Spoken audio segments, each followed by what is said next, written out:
please watch this, especially if God has removed people from your life. This is what your circle is. It's to teach uncaged faith. This is your circle, all right? Now, your circle is fine as long as they move when you move. I need you to move with me, all right? Because if I say God called me over there, I need my circle to say, we're going with you, bro. Hey, if God called you, we with you. Hey, I said God told me to go back, I need my circle to go with me. Because I'm protected as long as my circle knows to move when I move, right? But when my circle stops moving, my circle becomes my cage. And now I'm trying to go places, but the people who used to move with me are now keeping me caged in. And so sometimes you got to realize if I'm going to get to what God has for me, I got to break the cage and leave the circle behind me.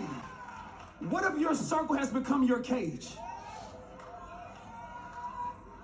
They don't believe God, so every time you're trying to believe God, they push you back to a place where you didn't believe him. The one thing Jesus did right away is he said, no, I'm putting everybody out. Now I admire a lot of stuff about Jesus, but in this season of my life, I really admire that. I really admire that. I'm going to tell you why. I really admire that because I've lived life where I've had people around me that I realized that they weren't supposed to stay connected to me. Ooh, can I preach this how I feel?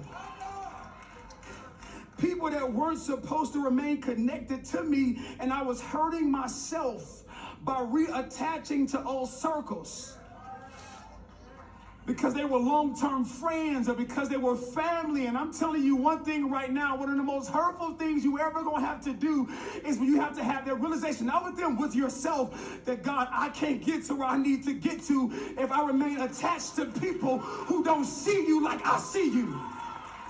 And it's tough. It's tough. I'm being transparent with you. It's tough. Jesus knew one rule. If I'm going to do this in faith, I got to put all of them out. I got to put them all out. And for some of us, I'll be transparent about me. Like God had to bring disconnections because I didn't know how to walk away. Yes. I'm serious. Like my wife would tell you, I love people. And once I love you, I have a hard time disconnecting. It's just who I am. If I love you, I love you. I don't know how to turn that stuff off. I'm tough, but I'm soft at the same time. I don't know if that makes sense to you. So like, if you're not in my circle, it really don't matter what you say. I'm really cool. They can call me a liar, fake, and I would just be laughing and keep playing basketball and working out and everything. My life moves on.